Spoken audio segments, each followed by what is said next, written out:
Hi. Hi. Oh my gosh, it's so good to see you. It's been so long. It's been a solid year since we saw each other. Yes. Yeah, Yes, a little over a year. Yeah, how is everything? How is your family doing? good. And you're Good. currently in England, Lon yes, in London. London. That's I got quite the here. view. I love that view out of your Oh, window. yes, yeah, it's another overcast day, but lovely London day. Yeah, It's spring it's is a bit. dragging its feet a little, or Yes, well, it felt warmer in January than it does in April or May now. So it's very strange. that's weird. Yeah, Mm. but I've been here since beginning of December, and I'll still be here for another month. Okay. So And where to yeah. next?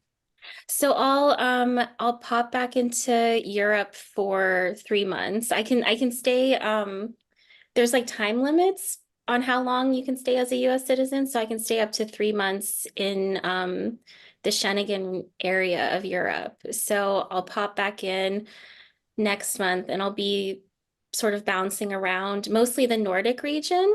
Um, Wow. and then in at the beginning of September, my plan is to finally go back to the States after 2 years of being away.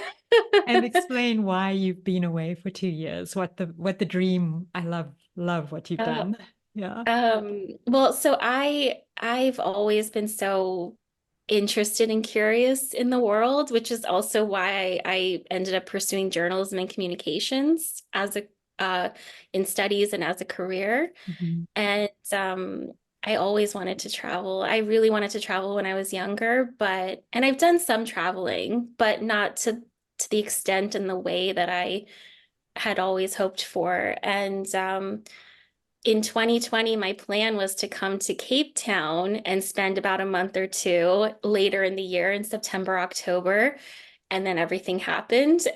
So that halted plans, the pandemic, and finally the following year in 2021, I sort of started putting plans in motion to not just go temporarily, but to fully leave New York where I was living, leave my full-time freelance job and be able to travel around. And I knew I would do at least 6 months, but I had hoped to extend it longer because from the majority of the time I've been traveling, I was also freelancing remotely for different companies. Mhm. So I was able to travel for longer by also working, Living not the having to kind digital of, nomad dream. yes. It So really it is. just excites me because I'm such a gypsy soul myself, although I've You been are. grounded in Oh my Cape Town gosh. for ages. Yeah. I'm waiting for your memoir because you've lived such an interesting, wonderful life traveling to all these different places. I think before you and I had met, maybe a few months before, you had been in Nepal, I Yeah. think hiking, which Yeah. is so That was incredible. wild. And yeah, I know you've gone to all different places, including Afghanistan. And I Mm. mean, I'm just waiting for your memoir, Charisse. Okay. You That's all you the have that's all the to. prompting I need. And how did we meet? We met because I was offering these hikes on Airbnb Experience. I think yours was one of the Yes. last that I did. Hmm. And it was such a special day that we spent together. And you just crawled right into my heart because then I invited you along on another walk at the Newlands Forest and you presented me with books. My like numero uno love language. And what books? I mean, that Circe is a game changer. And I've actually lent it to someone that I love very much at the moment. Otherwise, I'd be showing it off because it is a thing of beauty. I mean, you understood me so well, so quickly, which is just so touching. Oh. So I'm thank you. so happy. Oh, I'm so happy. And I loved going on our hikes. The Silver Mine hike, the first one that we did was absolutely incredible. And Mhm. I was trying to remember, I remember on our hike, there was something on the land that you pulled that I was able to taste that had this incredible Oh, that flavor to umami. it. So those are the wild Yeah. figs that grow on the Oh my ground, and you gosh. were happened to be at the right season when they were just Mhm. ready. Yeah, I love them. You Oh my suck gosh, the that was jam out, and it's almost the consistency of fig. like very seedy, but the flavor, I guess because of its proximity to the ocean, it has this umami, like salty Mhm. sweetness. It's incredible. Yeah. It was absolutely delicious. And that hike was so beautiful just to see all the Flynn Boss and Mhm. just to be in that environment. Cape Town in general is just such a Yeah, magical, spiritual place. I think so too. It's still in me. I wish I could have stayed longer. I still think about trying to come back in some way for maybe longer if I can Yeah. somehow figure that out. I hope you do, because I feel a real kinship. And we've stayed, and you've been such a kind supporter. My goodness, you were the first person, other than my dad, to pledge support on my Substack, which I can't cash in on Oh, because their method of payment isn't available to South Africans.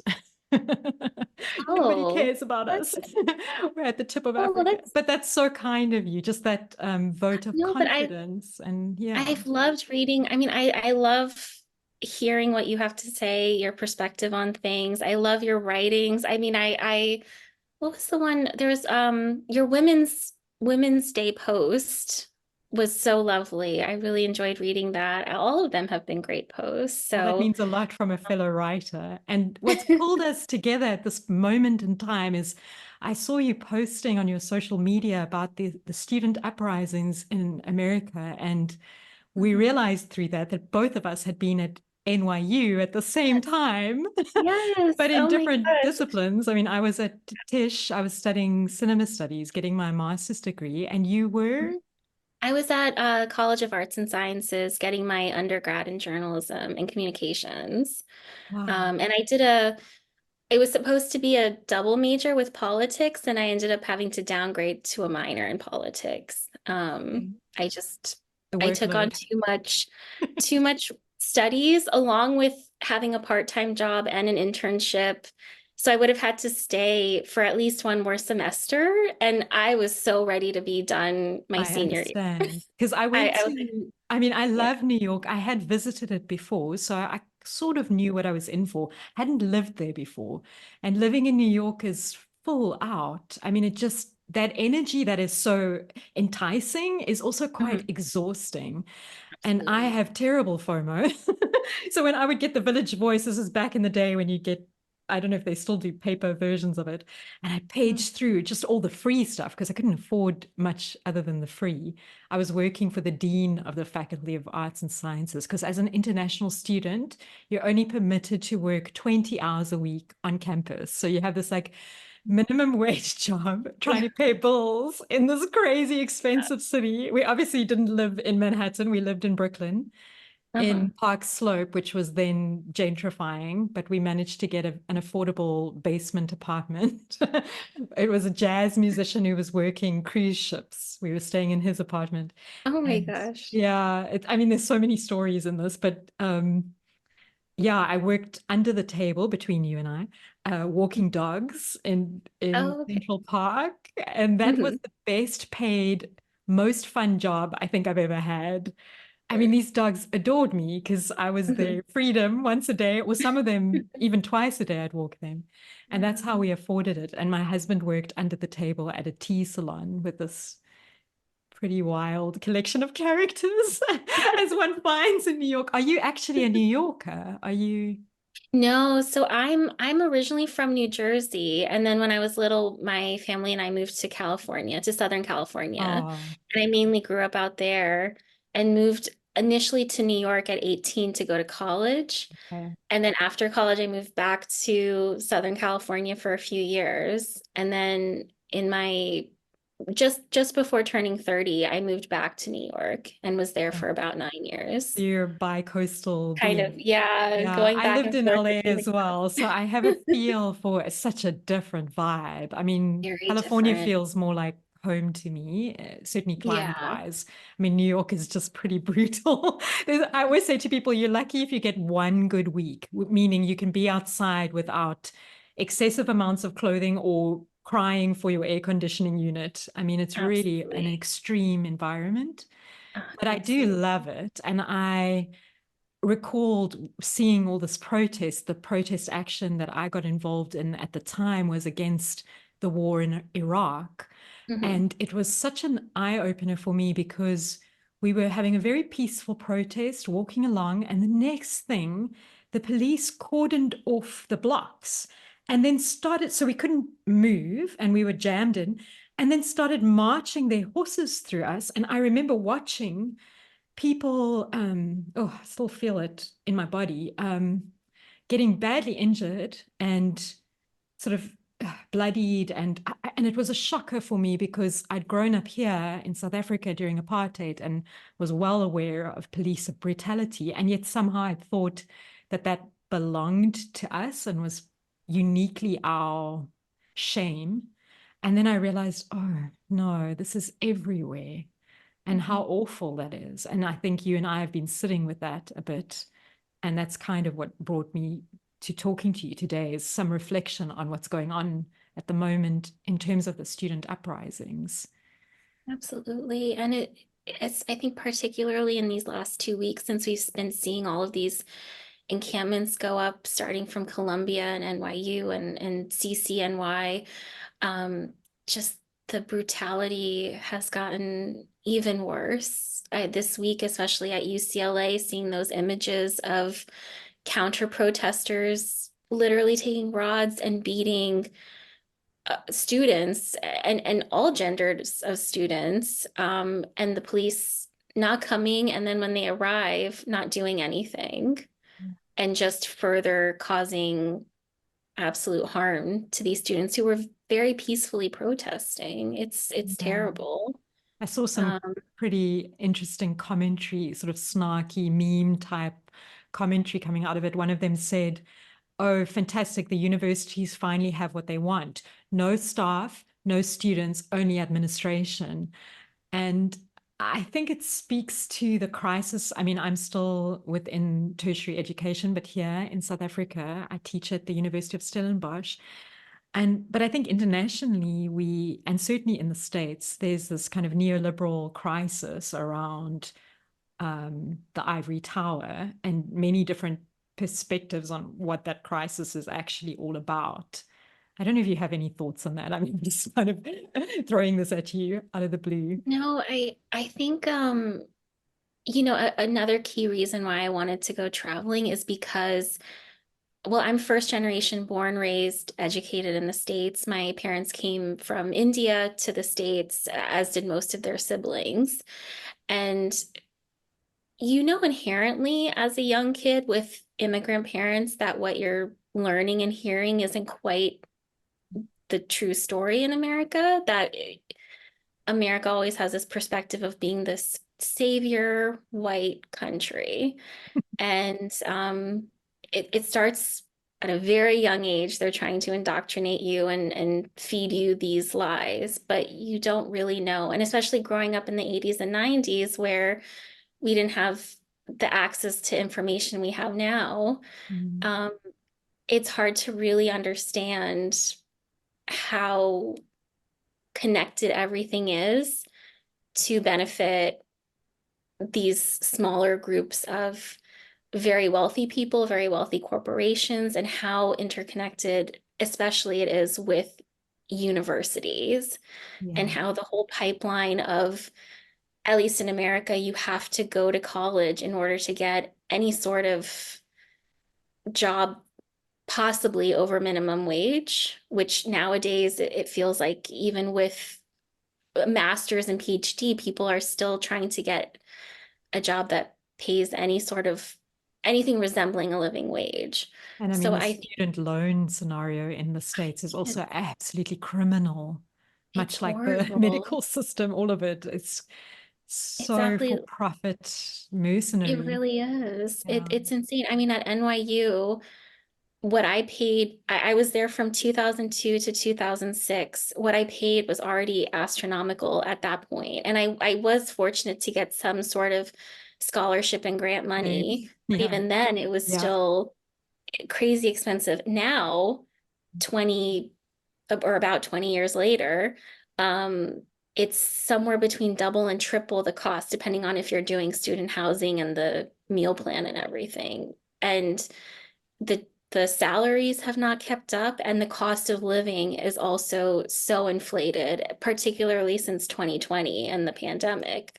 Mm. Everything, rents are so overblown, especially in New York City. Yeah. Just getting groceries is Mhm. it's so expensive. I mean, it's just all the odds are stacked against these students. And in America, there are our young are really left to fend for themselves in every way. You have climate change and gun control, and I mean, it's literally like just t take your pick of any Mm. problem that we have burdened our young with. Yeah. So, I think also particularly what has been happening in Palestine over these nearly 7 months has really highlighted how much universities really don't care about their students and their faculty. I mean, we're seeing faculty brutalized. It's horrifying. Yeah. It's horrifying seeing students being brutalized. It's particularly horrifying seeing faculty of an elder age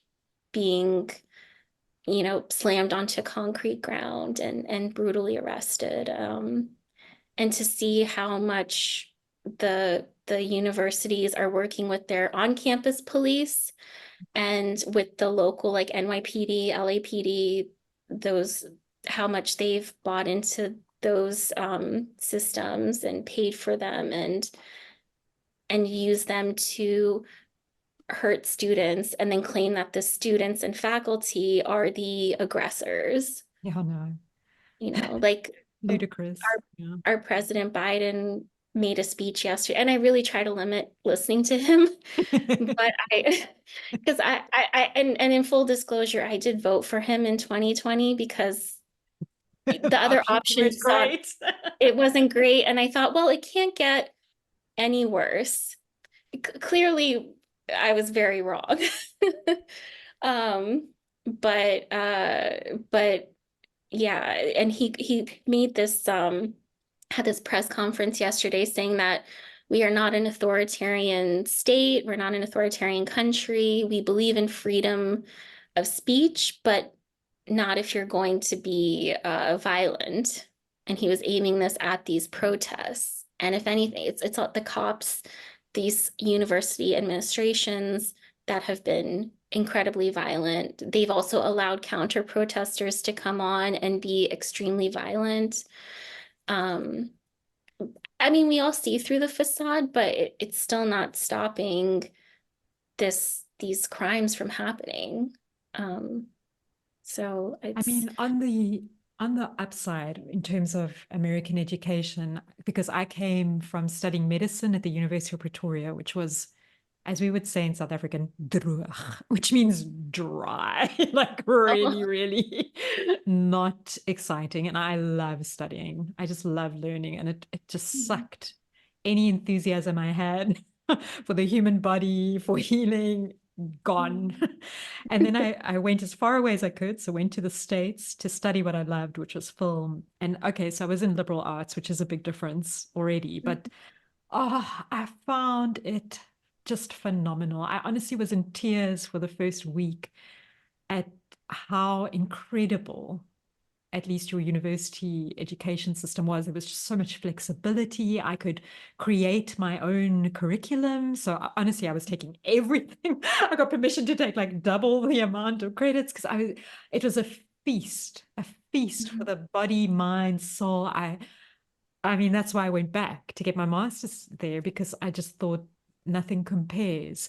So in that sense, I was absolutely delighted by your education system. And it made sense to me then as well why America leads the world in so many respects, in terms of um, research that's being done and developments and creative kind of problem solving. So there is so much good, which is why this is so painful because it feels like it's all going up in flames. yeah, Not to be overly dramatic, but it really does feel that way, doesn't it? it really does. It feels like we're at this very big inflection point that I mean, there is a revolution happening, and I don't foresee it getting any better. I think other movements like when we were in school, the way the Iraq War kind of protests pittered out, and then we saw the Me Too movement, and then the Black Black Lives Lives Matter, Matter.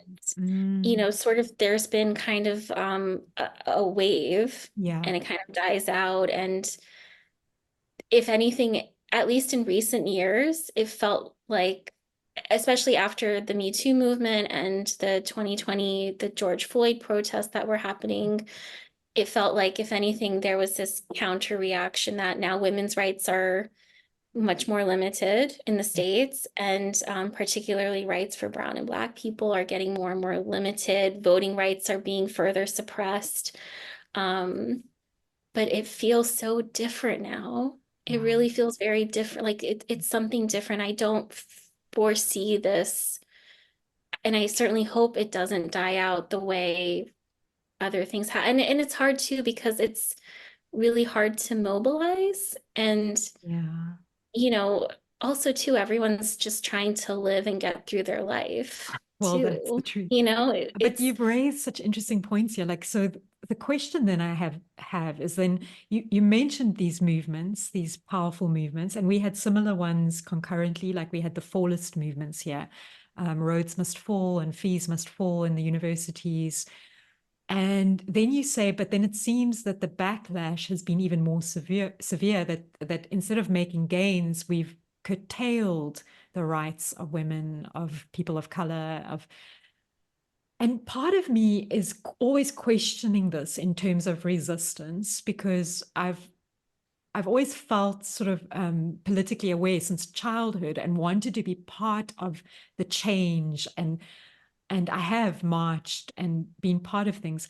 But in terms of the way energy works, I think it's a little problematic because whatever you energize grows, right? That makes sense.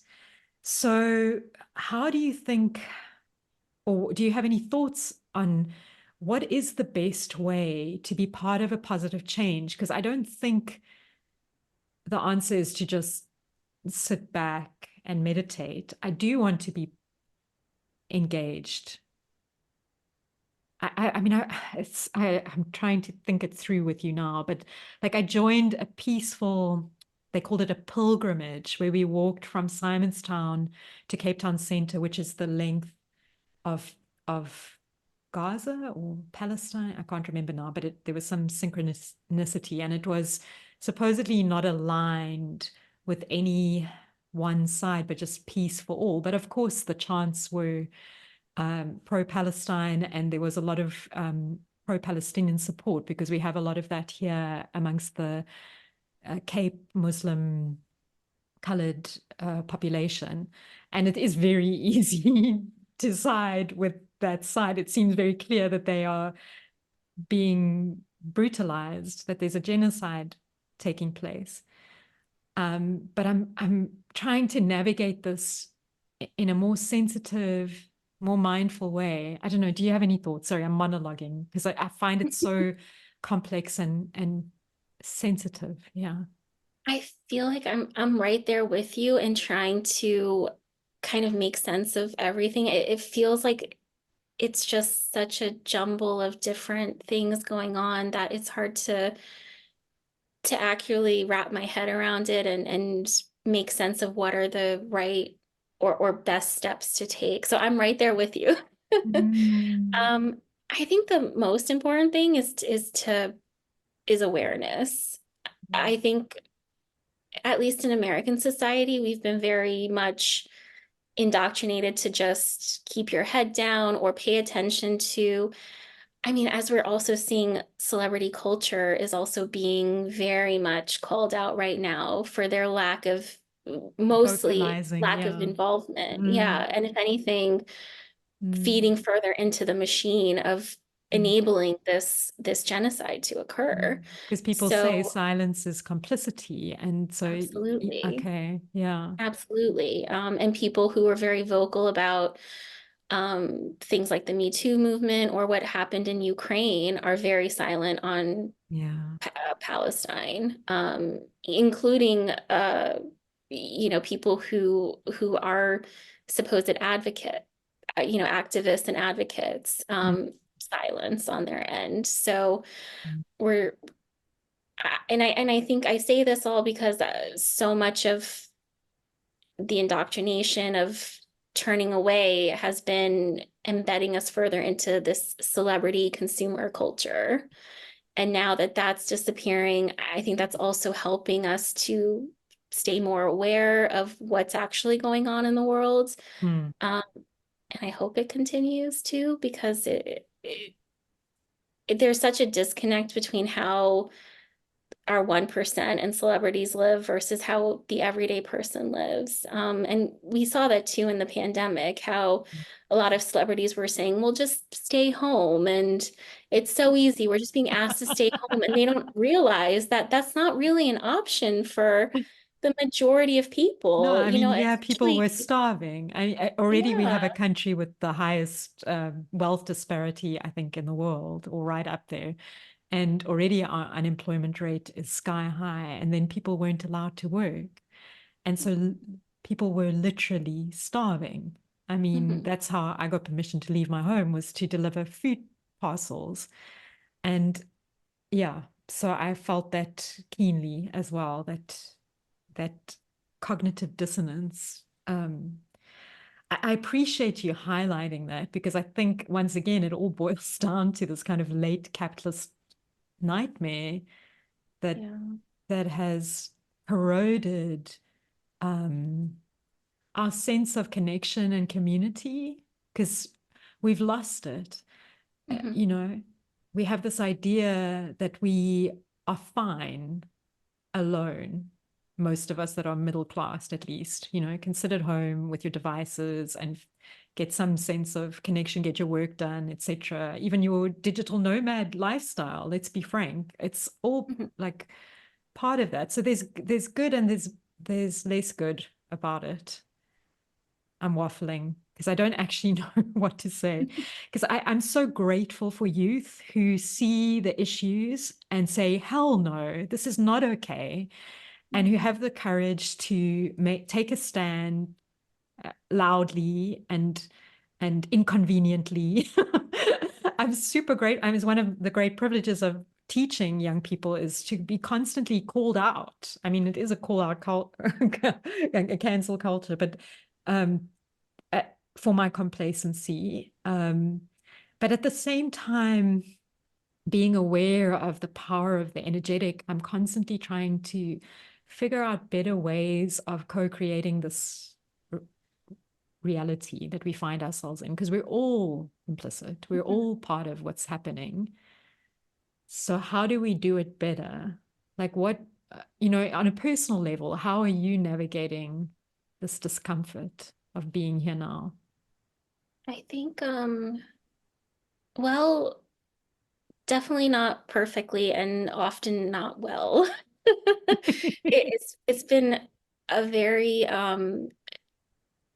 I don't know, it's sort of, going through this period and traveling, I've learned so much that I did not learn through the American educational system. Mm.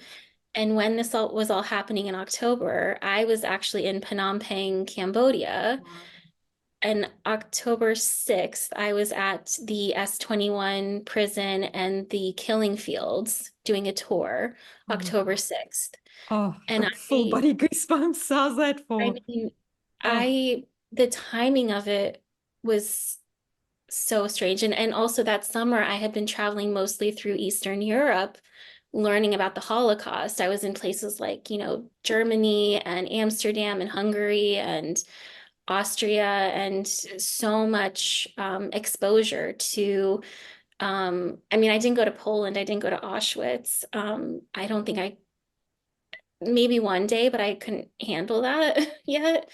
But just going through and seeing that, what happened in the Holocaust, then I went to Asia, and I was at the killing fields and the S-21 prison on October 6th. And Cambodia, Laos, Vietnam, these were things that we didn't really hear the other perspective. I don't remember even Cambodia and Laos being talked about. And if they were, it was like a short paragraph in our educational system. So going there and learning more from the actual places that these things happened. And seeing a site like the Killing Fields was very, I think I'm still processing it 7 months later. I'm still trying to understand and make sense of what I saw and experienced. And then everything happened the next day. And I was traveling through Laos and then Vietnam. And in Vietnam, it was in Vietnam for 3 weeks, ending in Ho Chi Minh. And they have this great museum, the War Remnants Museum, where you can see like the planes and tanks that were used in the Vietnam War, and you also see from the photographers who were there in the trenches taking photos of what was going on, and you see the effects of white phosphorus on not just what happened at that time, but how it affected like a young kid who ingested it, what happens to when they get older and then they have children. You Mm. see how it affected their kids, physically and mentally, how there were differences. So I think the most important thing is educating ourselves and really taking it. And I think that also ties into now in the US, there's a TikTok ban happening. And TikTok has been incredible for Yeah. learning about so many Yeah. things, but I call it the particularly University of TikTok. it It's, really, oh yeah, my gosh, I yeah, absolutely love that app. It's been same. so instrumental in all facets of my life, Yeah. like just learning how to make a recipe and then also learning about the history of places that we were not taught in school, or we were taught the American imperialism All history. these That citizen that reporters, all these yeah. Palestinian young, often young, they've Oh my been gosh. Yeah, phenomenally courageous in sharing their absolutely. horrific Oh my gosh. struggles. Yeah, yeah, It's incredible and then so deeply hurtful, and I've never felt so much rage as I felt these past few months. yeah, But I think the most important thing is to stay educated, to bear witness to what's going on, yeah, because that's what's going to happen in a few years from now. There's all this talk about, oh, well, when history judges us, history, at least, especially American history, will want to pretend that this never yeah. happened. It's so There much will be no erasure. history. It's Yeah, not going to be in yeah, books. I mean, especially in America, they're trying to, and some states have banned things like critical race theory, and they're banning books. So the thought that they would include this in the history books, I highly doubt it. So I feel like it's up to us who are alive to bear witness to what's going on, to really educate ourselves, not just on this current genocide that's going on, but in the concurrent genocides and humanitarian crisis going on in places like Congo and Sudan and um, even in India. My mom is retired back to India, but Mm. there's been a very long history of Hindu nationalism Yeah. for always, but it's been particularly bad in recent years and decades. And their prime minister is really doing everything to make Muslim people feel so not only unwelcome, but literally trying to push them out in any way possible. So this is happening all over the world. Yeah. Yeah, but it's very much funded and supported by Western countries like Mm. America, the UK, Canada. Um, so I think staying informed, staying active, um, requesting, universities to disclose and divest, um, following things like the BDS movement, the boycott, divest, sanction movement, and Mm. doing our best as possible. And that's another thing too that I think maybe a lot of people believe that you have to boycott everything. And that's not necessarily always possible, especially if you're living in communities that are maybe of lower income, that don't have, everything available. Like, it might be easier for someone living in a community that doesn't have access to all this fresh produce and things to buy something shelf stable from a company like Nestle. Yeah. You know, but it's more to be aware of Mm. where your purchasing dollars are going and to Yeah. try your best, especially if you're someone of higher income and have access to things, Mm. to really ensure that your dollars are not going to these companies supporting Yeah. and directly funding this genocide or any other sort of atrocities going on, to be more conscious of where you're spending your money, because that also that is, besides being aware of what's really going on in the world, where you're putting your dollars I is agree. is is going to be huge. That really does shift. It makes movements. I always say that's the power we have. You choose where Absolutely. you spend your money. Yeah, your attention and your money are two things that are inherent to you. No one can take it away. They can try to, of course, Mm. but that is inherent to you, and you can try and do your very best. So But yeah, absolutely, I think there are so many, and not, and beyond political movements, there are so many things that are trying to pull on your attention, and then therefore pulling on, which pulls on your time, your energy, your money, particularly in workplaces. They will continue to work you until you say you have to stand for what is best for you. it took me Um, so long to learn that. I I feel feel like like I'm I still gave learning away the it. best years of my life without realizing that I needed to be an advocate for my well-being. And I think this is one of the big crises in our world now is we still haven't figured that out. It's part of that capitalist machine where you constantly outsource everything, including your well-being. And actually, we need to take full responsibility for our our wellness. So for me, in terms of war, I notice how I war with myself, how I war with others, if not outwardly, inwardly. And I try to promote peace. So we just had our Qigong circle where we can just feel the texture of the atmosphere shift towards one of harmony when we practice, like when we breathe peacefully together, smile, go slowly, as Thich Nhat Hanh says. Mhm. Um, and I do have to hope that, like, in doing my practice and in assisting others to do their practice, that there is some good that's being done. I guess the first principle is always do no harm. So starting there, and the Yeah. microaggressions against self are just infinite, I find. Like, you Mhm. know, for me, my addiction is too much scrolling, and I can just feel the torpor that kind of sets in, the sort of the sluggishness, probably also the judgment, around not being more productive, which is again a bit of a capitalist trap, isn't it? So yeah, that's kind of how I'm trying to deal with this, with the wars, multiple that are being Yeah. waged on our Yeah. dear small planet, our little spaceship that we find ourselves on. Right. No one knows why, how.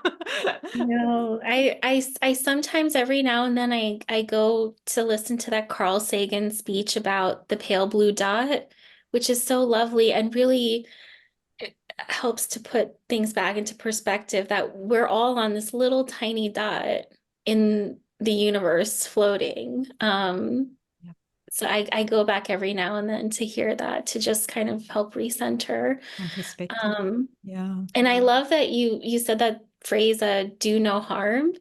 But then the second part of that is what? Take no shit. So this is the thing about anger, right? Because Uh-huh. anger is a sign that something's wrong.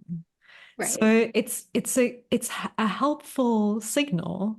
Because you were saying I felt so much rage, and I'm like, yep, me too, sister. And there's a lot of talk of feminist rage, and I've been very angry about the reversal of the Harvey Weinstein Oh my case, God. at least. Was it in the New York courts? I don't know, in one of the courts. Yeah. Yeah, I believe it was the New York courts because there were too many women who were trying Who had been so to badly abused. I mean, I really. mean, Yeah, the mind it's crazy. It's boggles. Yeah. absolutely Yeah. crazy. Um, So I think though that so long as you don't allow your anger to consume you, because it can, they say anger is also like drinking poison and hoping that the cause of the anger dies, right? So it can, I've seen it in people that I know and love, that it can be a corrupting influence, but it can also be a motivator for change, and change is inevitable. mhm, And let's hope that we can angle it in the direction of more peace, more freedom, more equity. yeah. Yeah, I have to kindle hope in myself. I have two teenage children, and I don't want them to have a despairing mother because I don't think that's very useful.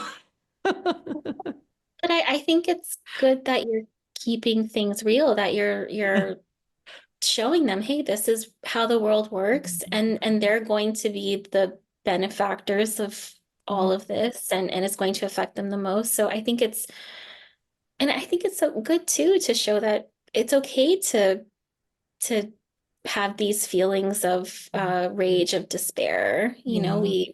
we have this range of emotions that we were given to be expressed. It's just how you're saying, how can we channel it into in a more positive, useful And direction? not shut down, because what I see a lot amongst the youth is just cynicism, which I don't think is helpful.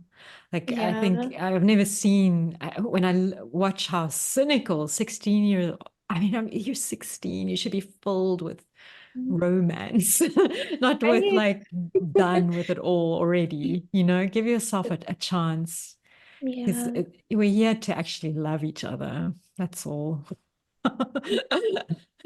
And then And I definitely love you a lot. And I thank you for engaging in this conversation with me after. no, thank you. Thank you so much for engaging me with this conversation too. It's so um it's not only so helpful, but very much nourishing to be able to talk about these things with someone that care about so much and admire, and to be in a safe environment to be able to talk about these things. So thank you. I really Well, that's appreciate it. what's required, isn't it? Is safety.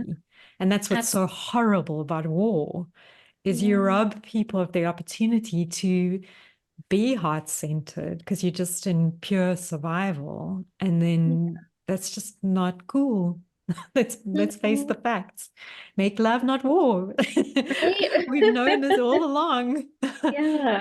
Thank you, my dear. I Thank wish you you so luck much, as you Louise. make another transition. It sounds like a good one into the far reaches of the north. Hopefully, I'm a bit nervous, Yeah. and it'll be a very hectic. I feel like I'm more nervous about going.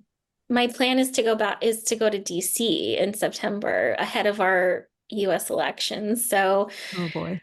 should be, I mean, I don't know how long I'll be out there. I'm thinking at least for a few months. Mm. But yeah, I'm very nervous about that. So, but we'll keep each other posted on things, Yeah. and And there's yeah, always a place hopefully I for can you be back in. here. Yeah, I mean, I hope to come back to South Africa. I mean, I say this, I think, all the time to you every time You we talk, do. but I'm like, I can't wait to be back in South Africa. I'm glad we've got a piece of your heart because, yeah, Oh my gosh, it is a always. special place, It cradle of really is. humankind and all that we've wrought, the good Yeah. and the not so good. But thank you, my darling. I really do Thank you. appreciate you giving me this time. I'm Thank just you gonna so much, Cherise.